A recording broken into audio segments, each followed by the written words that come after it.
Hello friends, नमस्कार। एक बार फिर एग्जाम पेज बाय कंचन सर में आपका स्वागत है। 30 क्वेश्चन का ये प्रैक्टिस सेट किसी भी प्रतियोगी परीक्षा जैसे टेट, सुपर टेट, केवीएस, लेखपाल, टीजीटी, पीजीटी, इन सभी प्रतियोगी परीक्षाओं के लिए बहुत ही उपयोगी है। एक एक क्वेश्चन को ध्यान से पढ़ना है और उसके क्वेश्चन का आंसर आपको कमेंट बॉक्स में देना है। अगर वीडियो को सब्सक्राइब नहीं किया है तो सब्सक्राइब कर लें, वीडियो को लाइक करेंगे। कंटेंट क्वेश्चन का इतना बढ़िया है कि आप अपने अन्य दोस्तों को भी भेज सकते हैं। एक एक क्वेश्चन पेपर के अकॉर्डिंग ही होगा। शुरुआत करते हैं पहले क्वेश्चन से। पहला क्वेश्चन है, भारत में भूमंडलीकरण की प्रक्रिया कब शुरू हुई? ऑप्शन है 1972, ऑप्शन बी है 1991, ऑप्शन सी है 1993 और ऑप्शन डी है 1990। भारत में भूमंडलीकरण की जो प्रक्रिया है उसकी शुरुआत 1991 में हुई थी।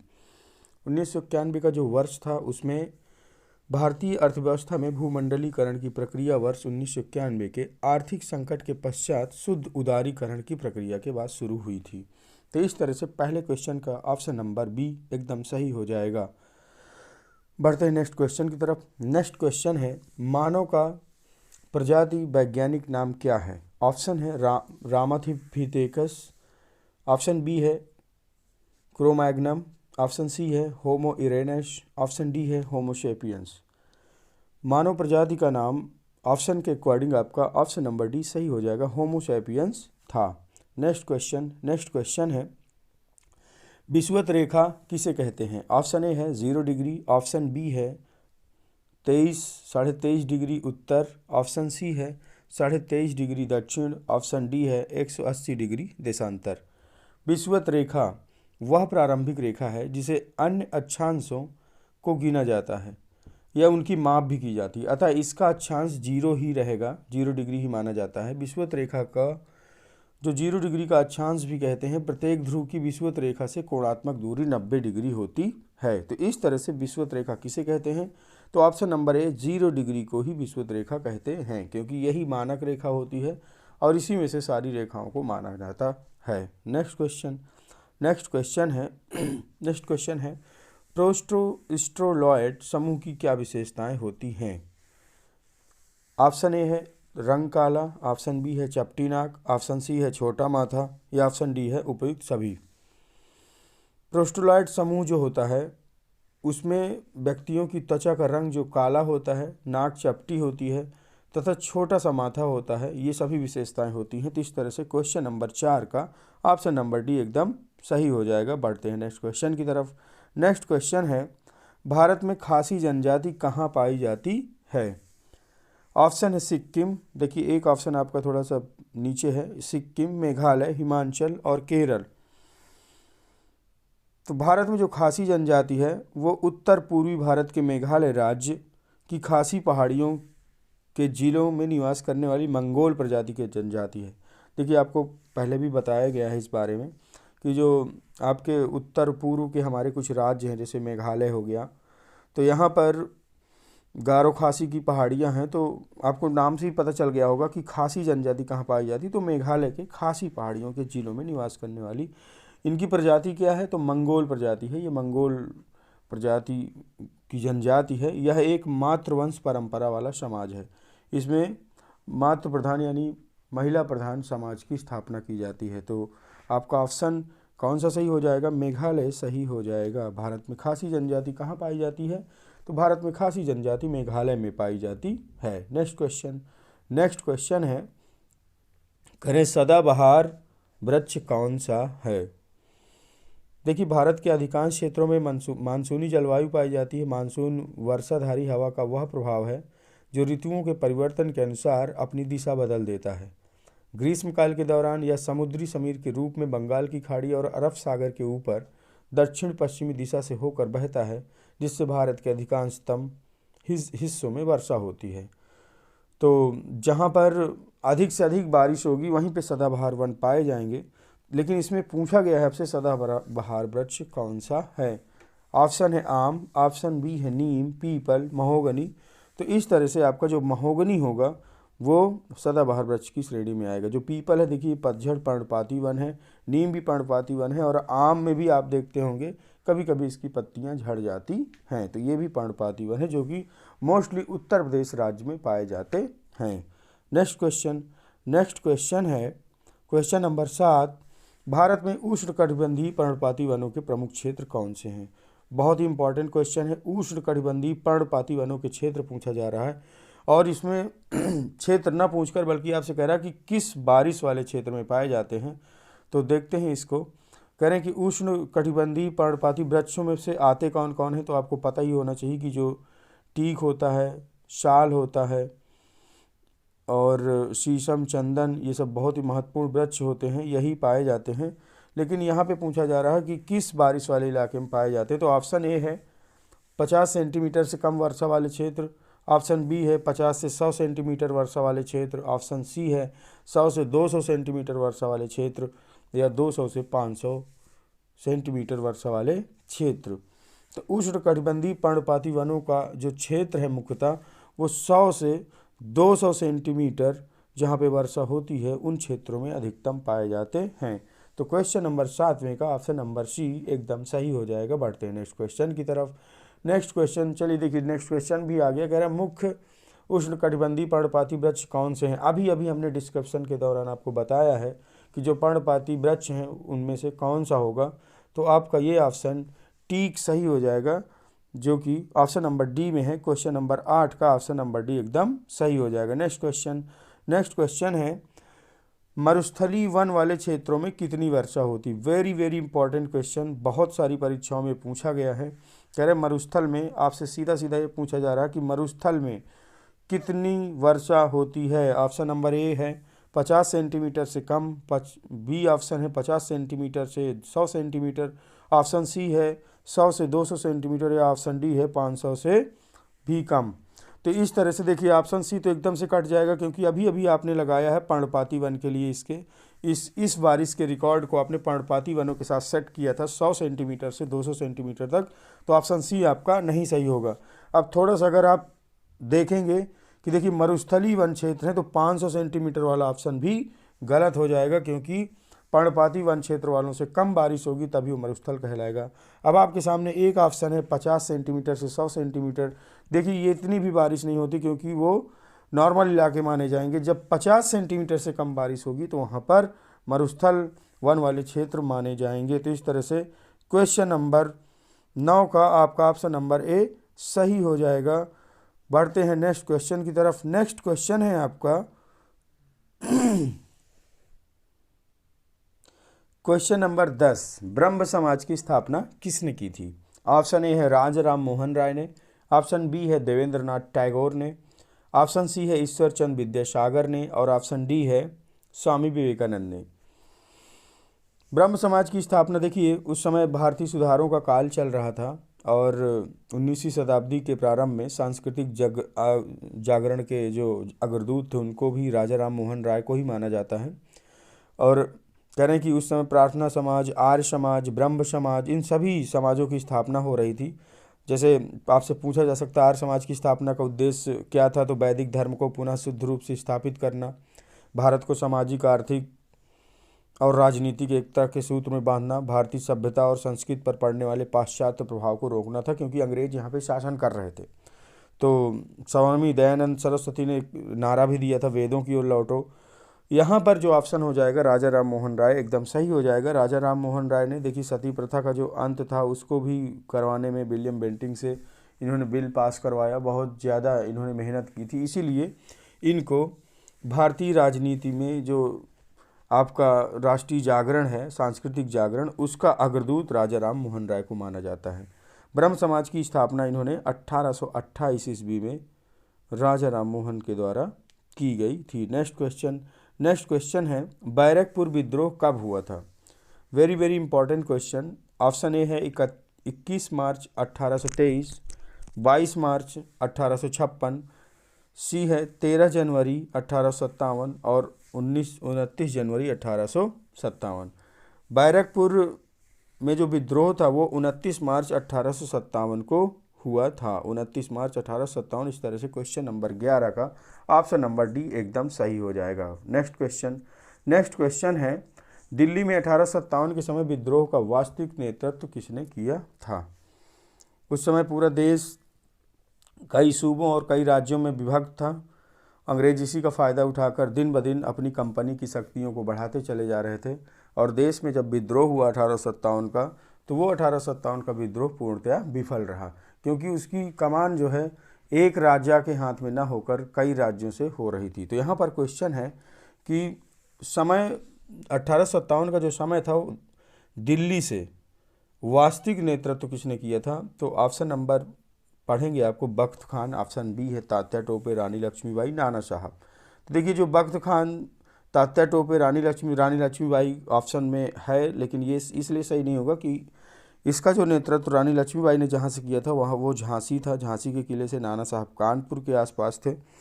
और अब आपके पास बचता है तात्या टोपे और बख्त खान। तो इस तरह से जो आपका 1857 का जो विद्रोह था उसका वास्तविक नेतृत्व बहादुर शाह जफर के सेनापति, जिनका नाम बख्त खान था, क्योंकि बहादुर शाह उस समय गद्दी में तो थे, लेकिन उनका जो सेनापति था बख्त खान, उसने वास्तविक नेतृत्व किया था। तो इस तरह से क्वेश्चन नंबर 12 का ऑप्शन नंबर ए आपका एकदम सही हो जाएगा। देखिए सभी क्वेश्चन कंटेंटिव हैं, प्रत्येक परीक्षा में पूछे जाते हैं, इसलिए आप एक नोट पेपर रखिएगा, पेन रखिएगा और उसमें नोट डाउन करते चलिएगा। जब आप वापस इस नोट को कभी पढ़ेंगे तो आपको एक एक क्वेश्चन क्लियर हो जाएगा। एग्ज़ाम में सेम इसी तरह क्वेश्चन पूछे जाते हैं, जब आपकी तैयारी नहीं होती तो फिर वहाँ लगता है कि ये कैसे क्वेश्चन आ गए हैं। तो इस तरह से प्रत्येक क्वेश्चन बहुत ही इंपॉर्टेंट है। आप हर क्वेश्चन को पढ़ेंगे और फिर उसमें सही का टिक लगाएंगे। नेक्स्ट क्वेश्चन है नेक्स्ट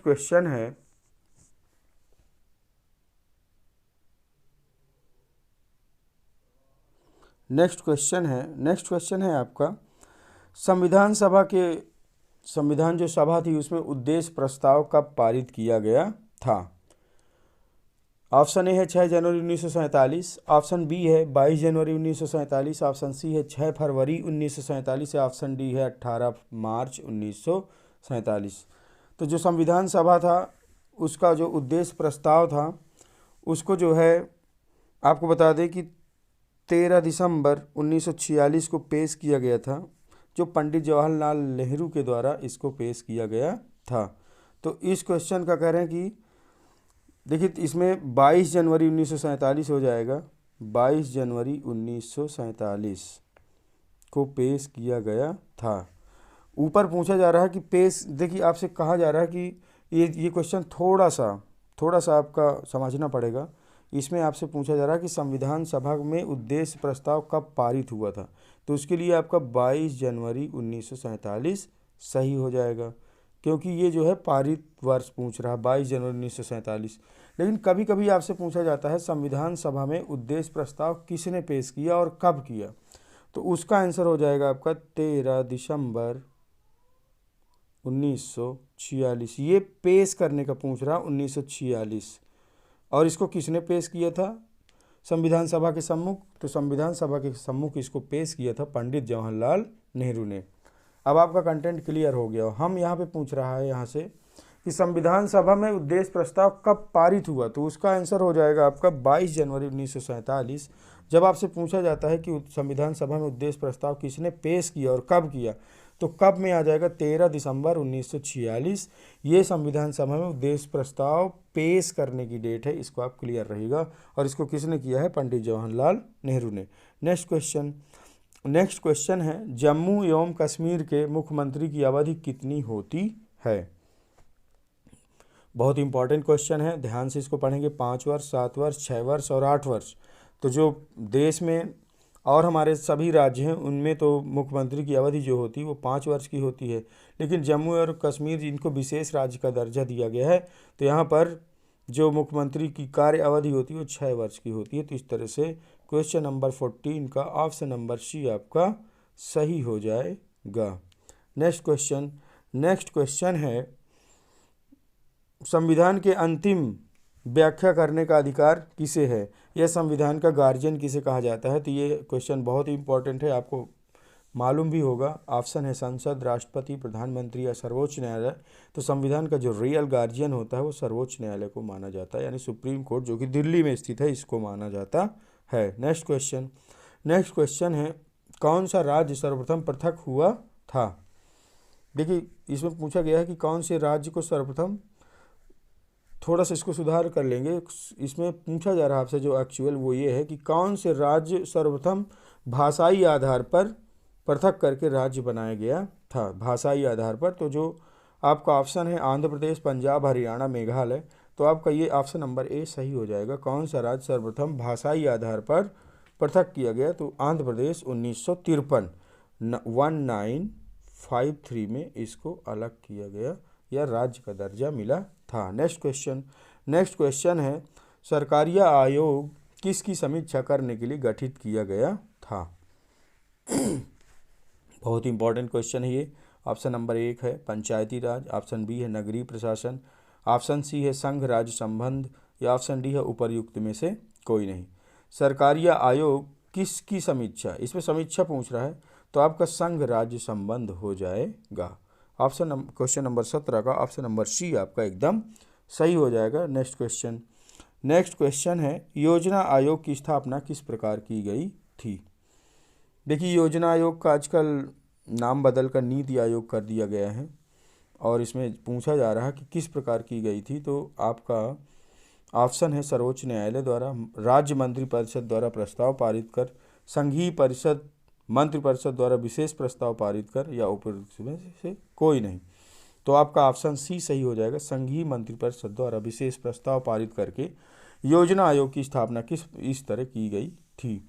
आपका जो योजना आयोग है उसका अभी नाम 1 जनवरी 2015 को योजना आयोग को समाप्त करके माननीय मोदी जी ने नीति आयोग कर दिया है। तो इस तरह से नेक्स्ट क्वेश्चन है केंद्र एवं राज्यों के बीच वैधानिक शक्तियों को बंटवारा किया गया था। ऑप्शन ए है 5वीं अनुसूची, ऑप्शन बी है 6ठी अनुसूची, ऑप्शन सी है 4थी अनुसूची, या ऑप्शन डी है 7वीं अनुसूची। तो इम्पॉर्टेंट क्वेश्चन है केंद्र एवं राज्यों के बीच जो वैधानिक शक्तियां हैं उनमें क्लियरेंस किस सूची में दिया गया है कि भाई आपकी ये शक्ति है, आप इसमें काम कर सकते हैं। और जैसे कुछ विषय ऐसे भी हैं जहां पर राज्य और केंद्र दोनों सरकारें कानून बना सकती हैं, समवर्ती सूची वगैरह के विषय ऐसे होते हैं जहां पे केंद्र व राज्य दोनों अपने नियम बना सकते हैं। तो इसमें पूछा गया है कि किस अनुसूची में इसका वर्णन है बंटवारे का, तो आपका जो 7वीं अनुसूची होगा वो एकदम सही हो जाएगा। क्वेश्चन नंबर 19 का केंद्र एवं राज्यों के बीच वैधानिक शक्तियों का बंटवारा 7वीं अनुसूची में किया गया है। नेक्स्ट क्वेश्चन है किस संशोधन में आम चुनाव में मतदान की आयु 21 वर्ष से घटाकर 18 वर्ष कर दी गई है। देखिए यहाँ पे थोड़ा सा प्रिंटिंग मिस्टेक है, आप इसको ध्यान से पढ़ेंगे आपको सब समझ में आ जाएगा। कह रहे हैं ए नंबर है 61वां, बी नंबर है 62वां, इस संविधान संशोधन को बता रहा भाई, सी नंबर है 63वां संशोधन, या फिर डी है 69वां संशोधन। तो इस क्वेश्चन का जो रियल आंसर हो जाएगा, इसमें आपसे पूछा जा रहा है कि 21 वर्ष पहले उम्र थी मतदान की और किस संशोधन के तहत इसको 18 वर्ष कर दिया गया था, तो 61वें संशोधन के द्वारा इसको कम किया गया था। नेक्स्ट क्वेश्चन आप देखेंगे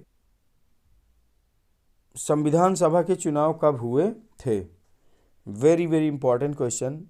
मंत्रिमंडल कैबिनेट मिशन योजना के आधार पर जुलाई 1946 में, यानी जुलाई 1946 में संविधान सभा के चुनाव हुए थे। नेक्स्ट क्वेश्चन है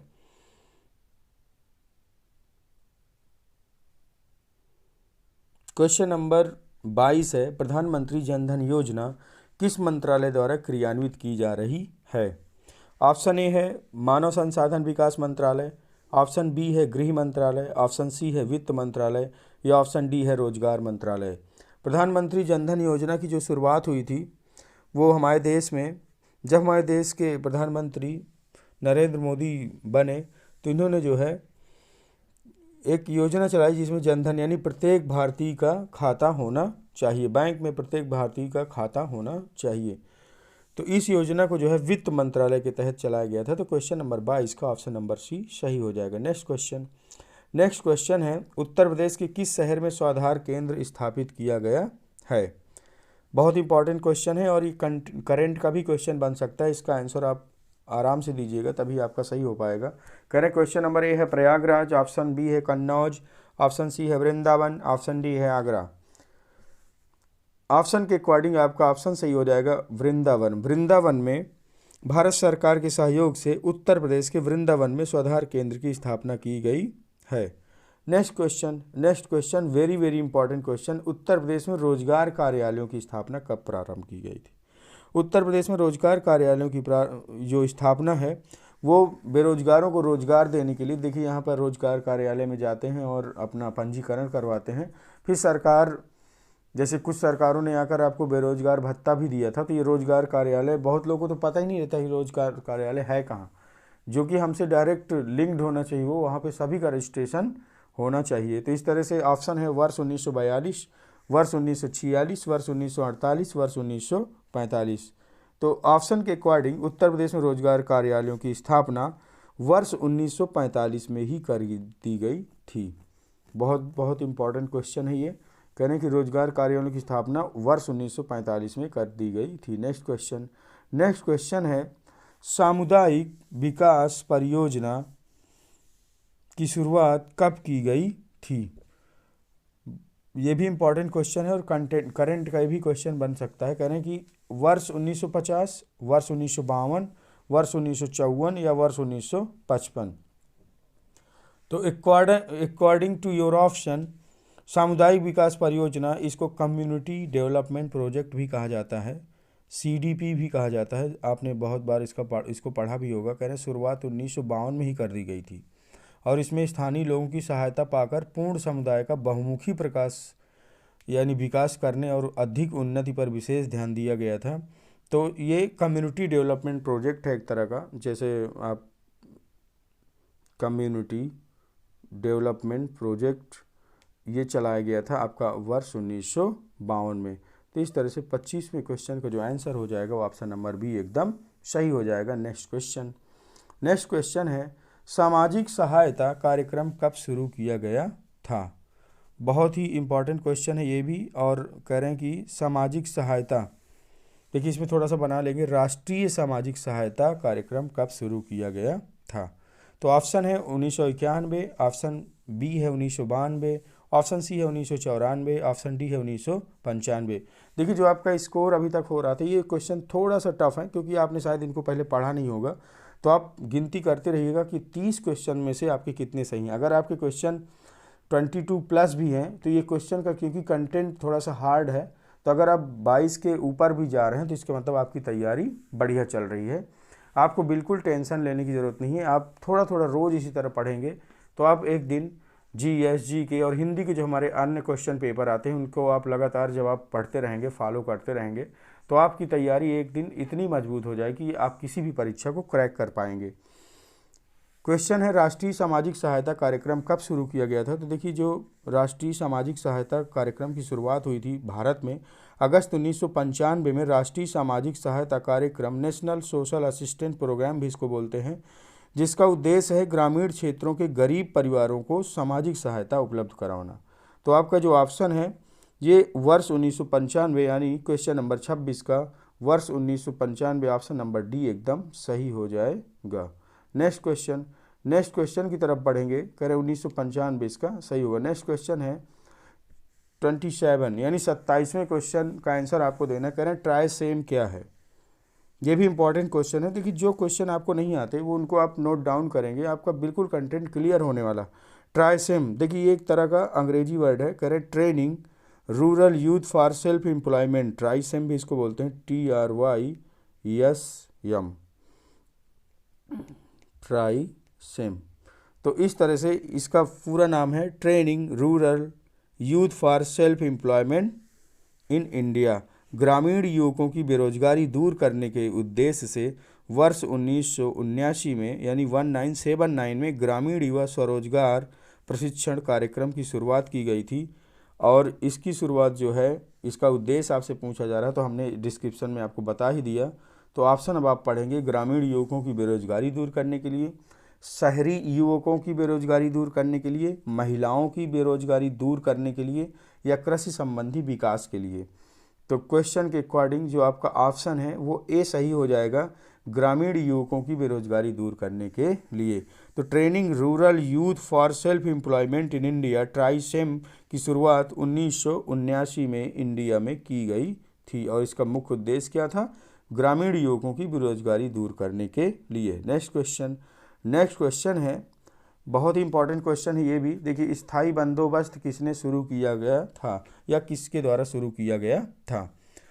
ऑप्शन है Warren Hastings, Lord Cornwallis, Lord Wellesley या लॉर्ड कर्जन। तो नीचे से अगर शुरू करेंगे लॉर्ड कर्जन को, तो आपको पता ही है बंगाल विभाजन के लिए जाना जाता है। 1905 का जो दशक था उसमें इन्होंने बंगाल विभाजन जैसी एक घटना को अंजाम दिया था, जैसे पूरे देश में बहुत ही विद्रोह हुआ था। लेकिन यहाँ पर पूछा जा रहा है स्थायी बंदोबस्त व्यवस्था कब लागू की गई थी। तो देखिए, पहले देख लेते हैं कि जो वर्ष 1793 में था, वर्ष 1793 में, तो इसमें जो है स्थायी बंदोबस्त की शुरुआत की गई थी और इसकी शुरुआत बंगाल, बिहार, उड़ीसा के बृहद क्षेत्र तथा मद्रास के कुछ जिलों में आरंभ कर दिया गया था। ये स्थायी बंदोबस्त की शुरुआत करने का श्रेय आपको लॉर्ड कॉर्नवालिस, सही हो जाएगा option number B, Lord Cornwallis ने स्थायी बंदोबस्त की शुरुआत की थी। देखिए, आपको लग रहा होगा वीडियो थोड़ा सा लंबा हो जा रहा है। वीडियो लंबा इसलिए क्योंकि डिस्क्रिप्टिव है, आपको हर चीज़ बताई जाती जो इस क्वेश्चन पेपर में नहीं भी पूछी गई। तो अगर आप देखें तो एक तरह से आपको एक क्वेश्चन के साथ कई क्वेश्चन यहाँ पे सॉल्व हो रहे हैं, और जब हम किसी चीज़ को सुनते रहते हैं या आपको क्लास के लेक्चर की तरह ही लगेगा, तो आपकी तैयारी एकदम से पूरी होती चली जाती है। नेक्स्ट क्वेश्चन है, इंपॉर्टेंट क्वेश्चन है, अर्थशास्त्र का क्वेश्चन है। करें माल्थस की जनसंख्या सिद्धांत क्या है? बहुत इंपॉर्टेंट क्वेश्चन है। ऑप्शन ए है खाद्य सामग्री एवं जनसंख्या गणती सिद्धांत के अनुसार बढ़ती है। ऑप्शन बी है खाद्य सामग्री ज्यामिति जबकि जनसंख्या अंकगणित दर से बढ़ती है। ऑप्शन सी है खाद्य सामग्री अंकगणित जबकि जनसंख्या ज्यामितीय दर से बढ़ती। इसको सही कर लेंगे तो यही ऑप्शन आपका सही है, जिसमें अधूरा है, थोड़ा प्रिंटिंग मिस्टेक है। तो क्वेश्चन नंबर 29 का ऑप्शन नंबर सी सही हो जाएगा। चलिए इसको नोट डाउन भी कर लीजिए। माल्थस की जनसंख्या सिद्धांत सिर्फ ये है कि खाद्य सामग्री अंकगणितीय तरीके से और जबकि जनसंख्या ज्यामितीय तरीके से बढ़ती है। तो इस तरह से क्वेश्चन नंबर 29 का ऑप्शन नंबर सी सही हो जाएगा। नेक्स्ट क्वेश्चन है क्वेश्चन नंबर 30 और इस वीडियो का अंतिम क्वेश्चन। कह रहे हैं कि जनसंख्या एवं क्षेत्रफल की दृष्टि से भारत का विश्व में कौन सा स्थान है? ऑप्शन ए है 7वां एवं दूसरा, यानी आपको गौर से देखना। कह रहे हैं कि क्षेत्रफल का जो स्थान है और जो जनसंख्या का स्थान है, यानी जनसंख्या और क्षेत्रफल इन दोनों को एक साथ बताना है। तो जनसंख्या का पहला होगा और क्षेत्रफल के दूसरे नंबर पे जो होगा उसी को आपको बताना है। तो जनसंख्या में भारत का स्थान कौन सा? पहले एक ऑप्शन को देखते हैं। जनसंख्या में भारत का स्थान दूसरा है। तो ये जो ऑप्शन है आपके बी और सी इन्हीं भर में है दूसरा। तो इस तरह से जो आपका ए और डी है वो तो बिल्कुल गलत हो जाएंगे, तो इनके बारे में विचार नहीं करना है। तो इस तरह से ये दोनों गलत हो जाएंगे। अब कह रहे हैं क्षेत्रफल की दृष्टि से भारत का स्थान कौन सा है? तो एक में दिया है 5वां और एक में दिया है 7वां। तो आपका ऑप्शन नंबर देखिए, फिर से देख लीजिए, जब समझ में नहीं आए तो फिर से एक बार देख लीजिए आप। जनसंख्या एवं क्षेत्रफल की दृष्टि से करें भारत का कौन सा स्थान है? तो फिर से इसको देखेंगे। कह रहे हैं कि इसमें जो है आपका दूसरा एवं 7वां हो जाएगा। तो क्वेश्चन नंबर 30 का ऑप्शन नंबर सी सही हो जाएगा, दूसरा एवं 7वां। इस तरह से आपके thank you for watching video. आपका वीडियो समाप्त होता है। मिलते हैं अगले वीडियो में, तब तक अपनी तैयारी करते रहिए। तब तक के लिए आपको